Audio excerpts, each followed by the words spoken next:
سلام دوستان عزیز. امروز ما در نقل تصویری خود برای شما پیغمبر ابراهیم را شناس می‌کنیم. من فکر میکنم که شما درباره نام ابراهیم پیغمبر شنیده اید، اما امروز ما میخوایم که شما نه فقط درباره نامش بلکه درباره حیاتش فهمید و مهمش فهمید که پیغام ابراهیم پیغمبر در چی بود. شما میدانستید که معنای نام ابراهیم چی است؟ بیاید در جای میبینیم.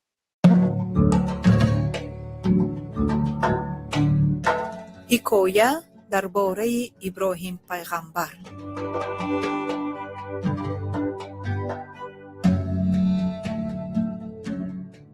дадо ҳамин шаб худо қати ман гап зад. Вай гуфт ки аз ин шаҳр буромда равам. ибром бачаам, ту дар бораи кадом худо гуфтосӣ? одамо худои мӯл ба саҷда мекунад. ман фақат якта худои мешиносам дадо, худои яҳве. در نقل تصویری شما شنیدید که ابراهیم را پدرش گفت که ابراهیم بچه‌ام گفته گپ زد. این خطا نبود. براستی اول از تولد ابراهیم را ابرام نام داده بودند که از کلمه عبری معنایش پدری سربلند با آبرو بود. و کی ابراهیم نام این ابراهیم را گرفت. در دوام این نقل میبینید و در اینجا میگوید که ابراهیم پیغمبر از زمین اور، جایی که تولد شده بود، جایی که کلان شده بود، از آنجا باید به زمین کنعان رود. شما میدانید این زمین ها کجا است؟ حاضر زمان زمین اور، زمین اور کلدونیان این در عراق است. اما زمینی که باید ابراهیم پیغمبر میرفت و این وعده شده بود که برای ابراهیم پیغمبر میشد و نسل او، این زمین اسرائیلی که امروز است. он худое ки бобои мо одам вай ба саҷда мекард. сорай, занак, сафарба тайёр шуданд дар кор. داداش در زمان ابراهیم حال مردم با خبر بودند از حادثه طوفان و از نوح پیغمبر، اما گرچند که با خبر بودند مردم برای خود بت‌ها ساخته بت پرست شده بودند. بسیاری آدم ها و خدای حقیقی که ابراهیم شناخت و پیش از ابراهیم نوح و دیگرها میدانستند به نام یهوه میدانستند. درباره یهوه ما بسیارتر در نقل تصویری موسی پیغمبر بر شما بسیارتر گفته میگذاریم. حتما تماشا کنید. کجا رفتنمان در کار که؟ куҷо ба худо нишон диҳад. бачаам, биё, ман ҳамин шаҳранда гӯру чӯб кадан, баъди мурданам куҷо равӣ рав? не дадо, ман гуфти худо иҷро каданам дар кор. худо гуфт ки хони падарада, хони хешода монда рав. худо ваъда дод ки аз ман насли калон мебарорад, номи мана машҳур мекунонад. бо аз насли ман ҳамаи хонаводаҳои рӯи замин барака меёбад. وعده که حاضر شما شنیدید این وعده خدا بود که ما در کتاب مقدس میبینیم. در کتاب ابتدا باب 22 آیت 18 از بس که تو به سخن من گوش دادی با واسطه نسل تو به همه خلقهای روی زمین برکت میدهم. این بود وعده خدا به ابراهیم. میشد مردک جان، آخر مانده عقل پسرمون نیست که شما دستگیری کند. خدا نخواهد و یگان دشمنا حمله کند چا میکنیم؟ با امید این غلامان نشوید اینها عدو سرمایه پرافتگو ریخته میبرود. خاطر нашав, худо ман ба ваъда дода ки агар бега писардорам мешим, насламо мӯл мешавад. ором шав. писарам, ту рост гуфтӣ. якум гуфти худо иҷро кун, леки аз ту якта илтимос. ҳамин ақла ҷиянат луту худак ки бар? ها توری افتاسیان لیکن مسافرینده یک طرفتانه دستگیری میکند آخر. хайр, лут худаш медонад. хоҳад агар марҳамат, ман не намегӯм. лут ту ҷизе мегӯӣ? Амака, ман шумо ки куҷо ки наравид мерам. Ҳама гову гӯспандома, ғуломома гифта шумо ки мерам. در اینجا با یک شخص دیگر هم پیدا شد که لوط نامش. ما ممکن که بعضی از شما درباره لوط شنیده و بسیار مشهور با دو شهری که در وقت قدیم بود، سدوم و عموره، که در آنجا بسیار آدم ها گنده شده ظالم بودند و هر کسی که به آن شهر می اومد آه و ناله کشیده می رفت. و خود لوط پیغمبر نبود و لوط یگان پیغام نآورده است، اما لوط جانی ابراهیم پیغمبر بود و از سببی که لوط انتخاب کرد که در همان جا مسکن گیرد، ساکن گیرد و خدا دید که آنجا ظالمی به حد بسیار شدگی میخواست که نیست نابود کند. برای همین ابراهیم پیغمبر از خدا التجا کرد برای آن شهر از سبب لوط و برای التجای ابراهیم و از سببی که لوط از ابراهیم میدانست درباره خدای یگانه که یهوه ما پیشتر گفتیم و خدا لوط را در آنجا نجات داد، برآورد از شهر، اما خود شهر با عذاب نیست کرد. و این نشانه آن بود که اگر دانید در نقل نوح ما گفته بودیم که در دوره نوح خداوند تمام این دنیا را با آب نیست کرده و مانند تعمید داد و پر آب در آورد و رنگین کمان را مانده. خدا گفت که این وعده من که دیگر من با آب نیست نابود نمی کنم زمین. اما این دو شهر رمز آن بود که در آینده خدا این دنیا را با عذاب نیست میکند، با آتش نیست میکند.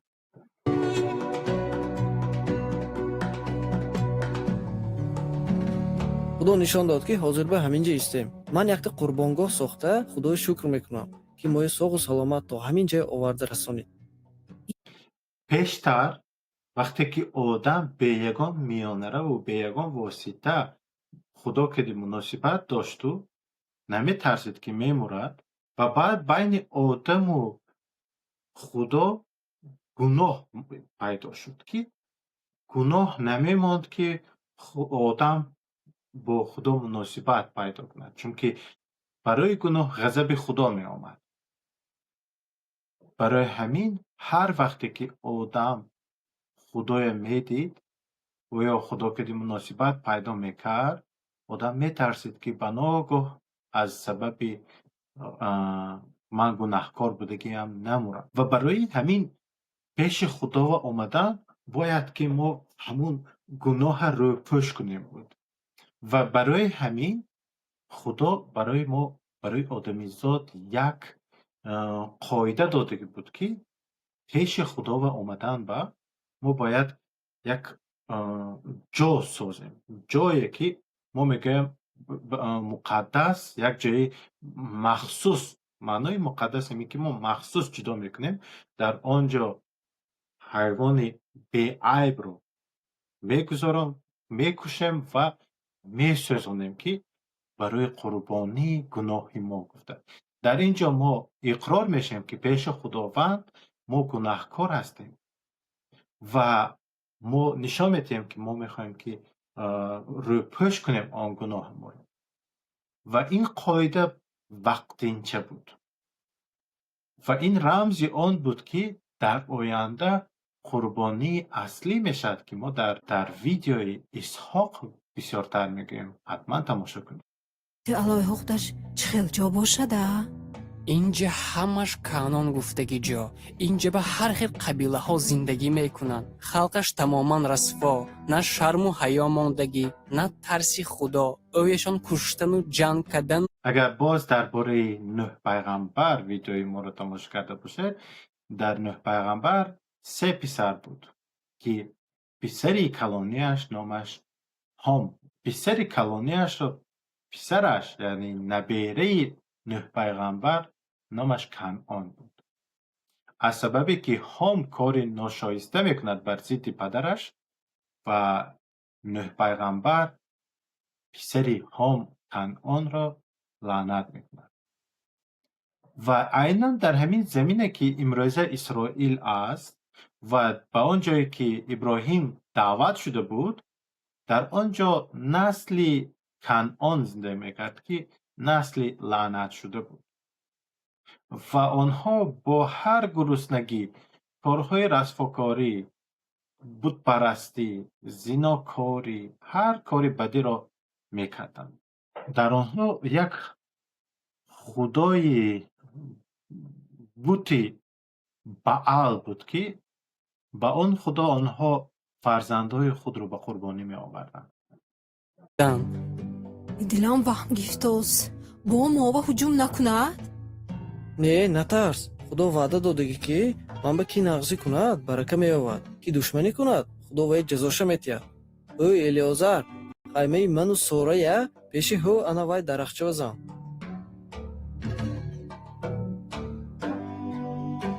иброҳим, лаббай худованд. ман ҳамин замини қанъона тую наслат ба метиҳам. шукри туя мекунам худованд. از سبب همون لعنتی که نوح به کنعان کرده بود، این خلق در زیر لعنت بود و بیحد از بتپرستی زیاد شده باید نیست و نابود می شد. و برای همین خدا ابراهیم را آورد که بر همین زمین، بر همین مکان برکت بیارد و آن خلقی در آنجا بود باید که نیست و نابود می شد. аммо байн бисёр сол гузашт. шумо даруни ҳаймава намедароид ме? 20 сол эси кори мо кӯчманчигӣ. ҳолиам аҳдидани ҳамин ситораҳо сер нашудид мегӯ. ман ҳоли камтар дуо карда сонӣ медарам.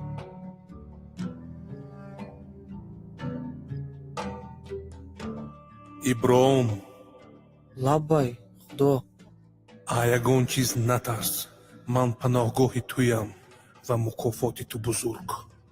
монанда меросхӯрам нест. ман ба мукофоти дигар чизе шуда метавонад.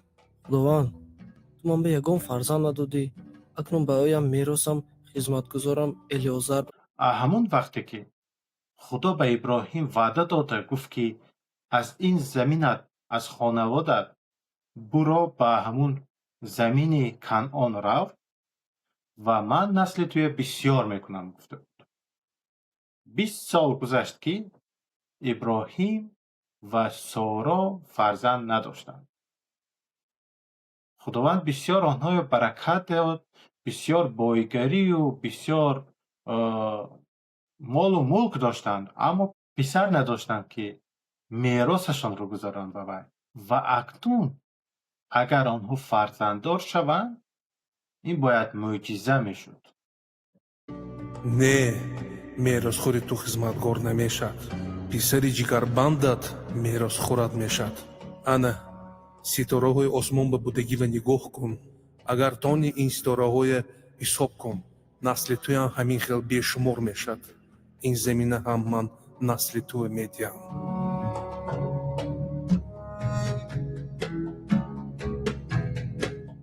ҳуҷаин гӯш кунед, ҳамин қадар сол гузашту худо на фарзанду на замин дод. мани нозой пир шудам. ҳоли шумо ва дилам месӯзад. як худато мемонед. бид ҳамин хизматгори мана зан када гиред. ақла вай таваллуд кунад, ҳамуна писарам бо ин калом мекунам. бо ҳамун гапода сар кадосиде, не ман хизматгори мисрида зан када намегирам. худо ману туа фарзанд метиҳад. шумо мана тамоман фикр намекунед. охир ман кӯдак ба зор. ҳами дигар канизонда ойлашай. бачаҳош калон шудост. ману шумо бошад ду дарахти хушбои мондем. мана ақла фикр кунед. писар шавад манба эрмаку шумо ва дастёр мешад. бид не нагӯед. уф, ҳар гапи ту акун ҳамин. чо кунӣ кун. گیرم همون زنکده مایلش زنکده میگیرم. 32 سال ابراهیم و سارا بسیار دور رفتند که آنها الکی امیدشان کنده شده ایستاده بود که آیا فرزنددار شده میتواند یا نه. و سارا که نازای بود، از روی عرف و عادت همان زمان همان مکان، اگر در زانوی خوجینش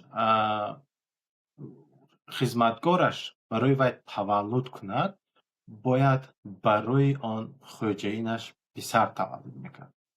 برای همین سارا در امید آن بود که با واسطه کنیزش از کنیزش و فرزند پیدا میکند برای خود. برای سارا برای خودش فرزند فکر میکرد، نه برای کنیزش.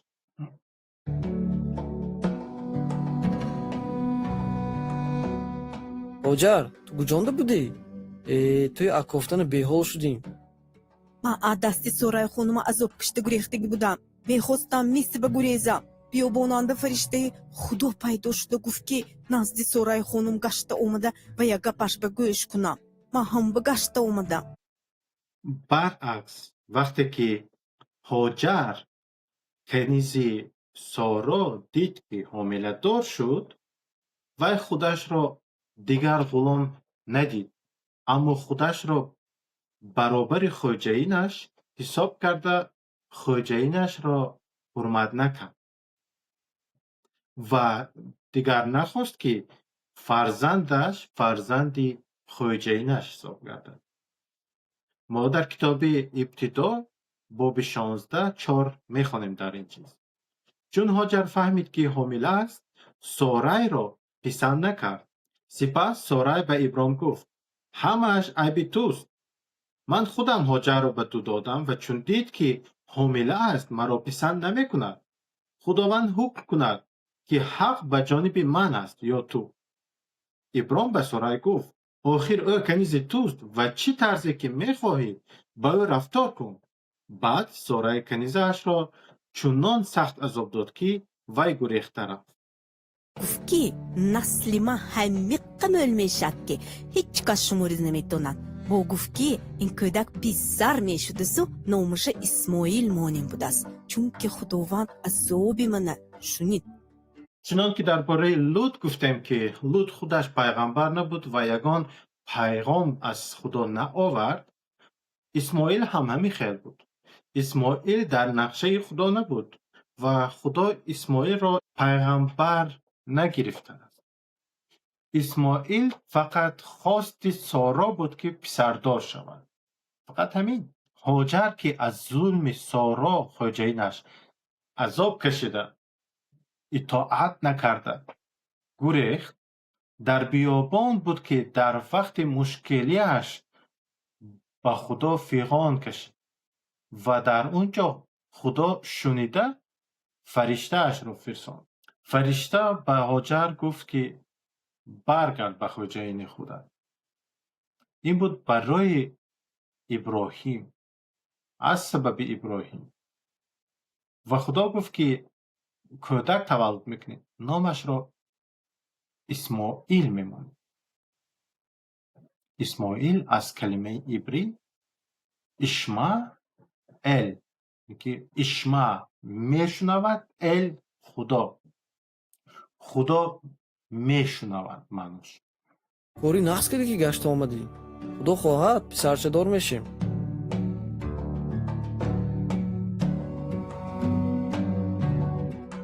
او خداوند نامش اسماعیل مان گفته بود. همون با نام این پسر مایه اسماعیل میمونه. اکنون نسلی من مل میشد. خداوند من وعدش برساند و من روی فرزند اولم دیدم. براستی اسماعیل پسر یکم ابراهیم حساب میشه و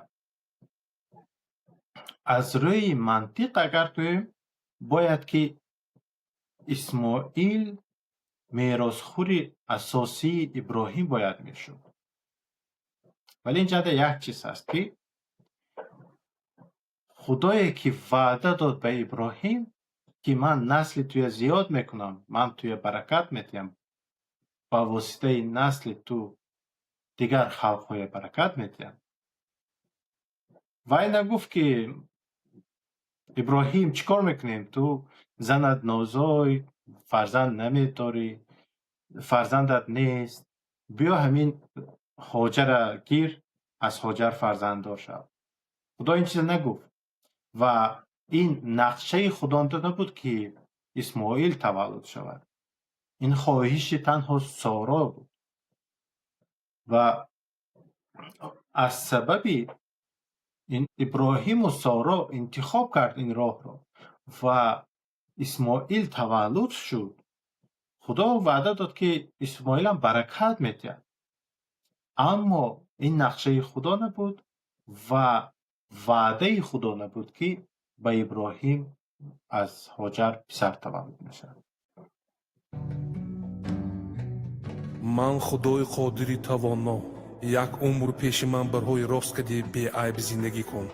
ман кади ту аҳду паймон мебандам ки насли бешумор тува медиҳам. ман ваъда медиҳам ки туям падари халқҳои мӯл мекунонам. барои ҳамин нома дигар ибром нею иброҳим мешад. ман аз ту шоҳҳое мебурам. худованд туя шукр мекунам. ман ваъда медиҳам ки то абад худои тую худои наслат мешам. ҳамун ба ту ҳар як мардини авлодатон қатъ накарда дар кор. ҳамин ки нишон медиҳон ки ман қати аҳду ваъдадоритон. хуб шудааст худованд.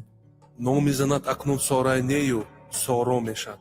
ман вай баракат метиҳаму ва бо воситаи вай тува писар метиҳам. соро модари халқҳо мешад, авай шоҳҳои халқҳо пайдо мешад. раҳмат худо, ҳамин исмоила баракате ки аз худат худоҷон намонад. иброҳим, ту дилатанда ханда мегӯӣ ки наход ки аммарди 100 сола писар шавад, наход сорои 90 сола таваллуд кадатонад. ҳа, занат соро тува писар таваллуд мекунад, номаша исоқ мемонӣ. ваъдаи ман ҳамин писарат кати, насли ҳамин писарат кати то абад мешад. барои исмоил пурсидагид ба исмоилам баракат метиҳам. соли оянда ҳамин вақт ба соро писарча таваллуд мекунад. اکنون شما دیدید که نام ابراهیم چه خیلی دیگر شد. اگر پیشتر وی ابرام بود، پدری سربلند با ابرو، اکنون خدا به وی دیگر نام داد که ابراهیم به نام پیشترش نزدیک است. ابرام بود، ابراهیم شد، اما معنایش پدری بسیار خلقها شد. و چنان هم نام سارای، نام اولی سارا بود که معنایش خوجین من. و خدا به وی دیگر نام داد که سارا کمتر دیگر کرد، اما معنا گرفت که خوجین و شاهزاده، برای که خدا وعده داد که از آنها شاه ها میبرند. شما بحث کردید که برای چی همه این نام ها را ما وقتی که از عبری میبینیم معنا پیدا میکنیم. انا اکنون وقتی که ابراهیم به کسی نامش را میگوید و با معنای همین گپ میزند که من پدری خلق ها، من پدری خلق ها. و حالا که در ابراهیم و سارا ولی فرزند نیست، من پدری خلق ها میگوید. و در اینجا ما میبینیم که امید هم دیگر نیست، اما خدا وعده داده ایستاده است.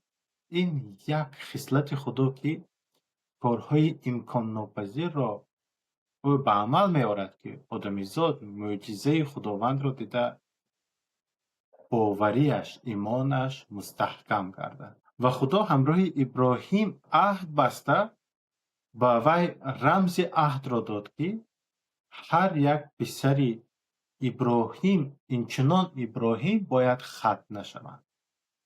و در یک روز ابراهیم و اسماعیل ختنه شدند. اما خدا وعده داده بود که در روز هشتم باید که فرزند تولد شد، پسر. فقط برای پسرها بود ختنه، برای زنها نه، برای دخترها نه. پسری که تولد میشد ختنه میکردند و این رمز عهدی که خدا با ابراهیم بست که با نسل ابراهیم تمام دنیا را برکت میدهد و این رمز بود که خدا ابراهیم را برای این کار، برای برکت دنیا انتخاب کرده است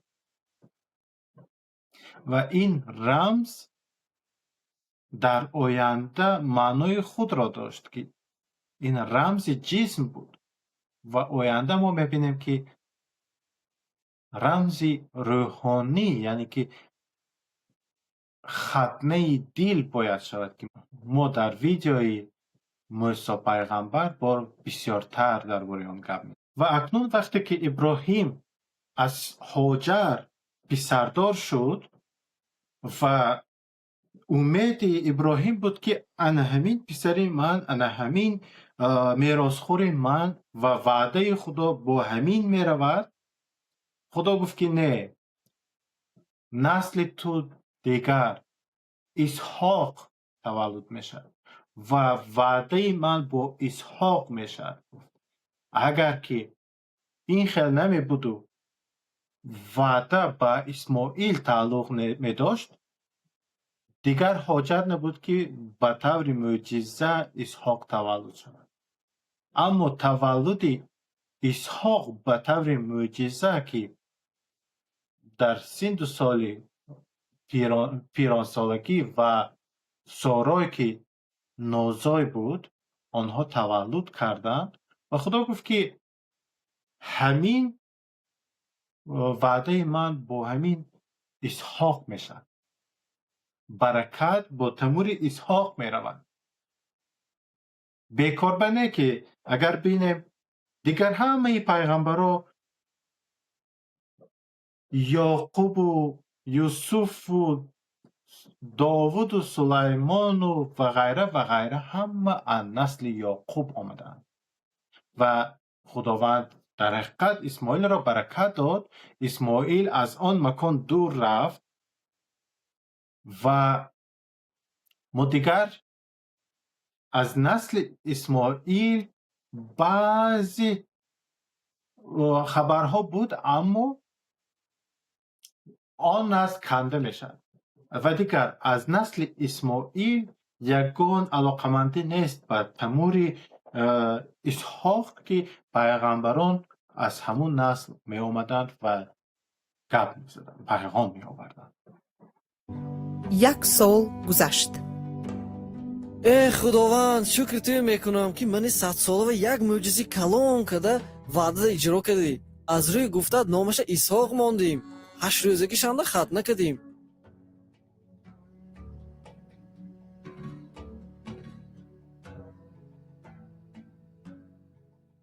دیده در 8 روزگیش ختنه کرده به وی نام اسحاق گذاشتند که خدا گفته بود که اسحاق میمونه نامش. چون که هر دویش هم خنده کردند. هم ابراهیم که گفت چه خیلی منم در پیران سالگیم پسر میشد و سارای که آنها خندیدند که در 90 ساله سارای و 100 ساله ابراهیم آیا پسر میشود و برای خدا امکان ناپذیر چیز نیست و خدا این معجزه را کرد. اکنون پیغام ابراهیم پیغمبر رو میبینیم که در زمان خود و آینده چی میگوید. بیاید ما با انجیل کتاب غلاطیان باب 3 میبینیم. خدا وعده های خود را به ابراهیم و به نسل وی داده بود. دقت کنید که در نوشتجات نسل های وی گفته نشده است که بسیاری ها به نظر گرفته شده باشند، بلکه نسل وی گفته شده است که فقط با یک کس یعنی مسیح که تعیین شده خداست اشاره میکنند. اینو بینید که از نسل اسحاق بسیار پیغمبران آمد لیکن در وعده درباره یک نسل مخصوص بود که تمام مردم دنیا برکت می‌یابد و در اینجا گفته شده ایستاده است که این کی است. معجزه‌ای که سارای نازای تولد کرد بیهوده نبود.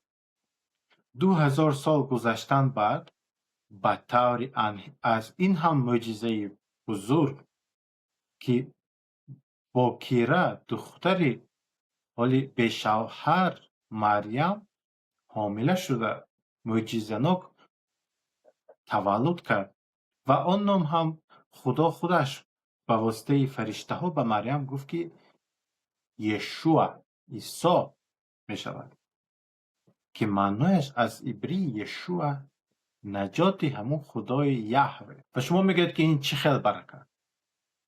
بیاید میبینیم در غلاطیان باب 2 آیه 8. از بس که نوشتجات پیش بینی کرده بود که خدا خلقهای غیر یهودی را به خاطر ایمانشان سفید میکند، پیشکی به ابراهیم خوشخبر داده گفت به واسطه تو همه خلقها را برکت میدهم. ابراهیم به خدا باور کرد و برکت یافت. پس آنهایی که به عیسی ایمان دارند به برکت ابراهیم شریک میشوند.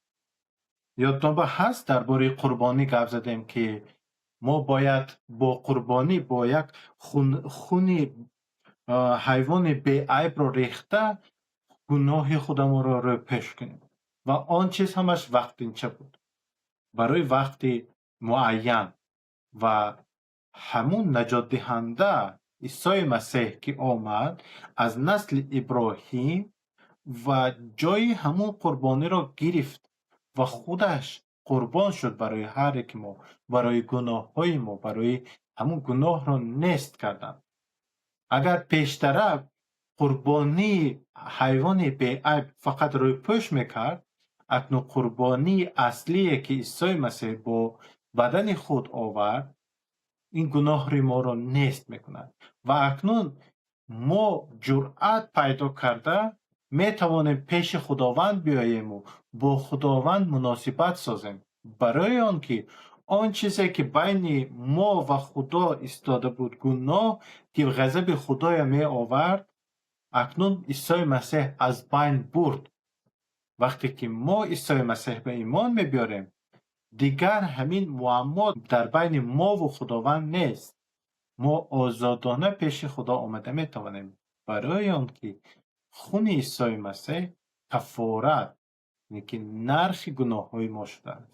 و در کتاب قلسیان قسم انجیل چنین گفته شده است این چنین شما با مسیح یک شده در باطن ختنه شده، یعنی آدمیزاد جسمتان را ختنه نکرده است بلکه مسیح طبیعت گناهکارتان را بریده پرتافته شما را ختنه کرده. درباره ختنه دل یعنی درباره ختنه که خداوند میخواست ما باز در ویدیوی موسی گفته میگذاریم و همین که ختنه که عیسی مسیح آورد این از داخل از درون ما دیگر میکند که آن چیزهای رسوا را تازه کرده رمز دیگر میدهد.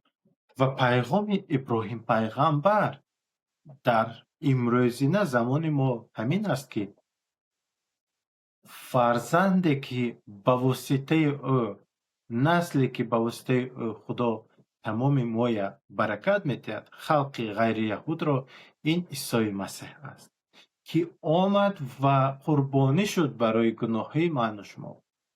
و ختنه دیگری که آورد ختنه دل در دیگر جای کتاب مقدس گفته شده است که پیغمبر میگه خداوند ختنه دل کرده دل سنگین ما را گرفته به جایش دل گوشتین میده و این چیز در عیسی مسیح به عمل آمد و شما هم میتونید این ختنه دل را گیرید و این فقط با واسطه عیسی مسیح به عمل میاد. و ما به شما دیگر ویدیوها تیار میکنیم و تماشا کنید. بگذار خداوند هر یکی شما رو برکت دهد و برکت ابراهیم که با اون ما پیوست میشویم بگذار به هر یکی خانه شما بیاید.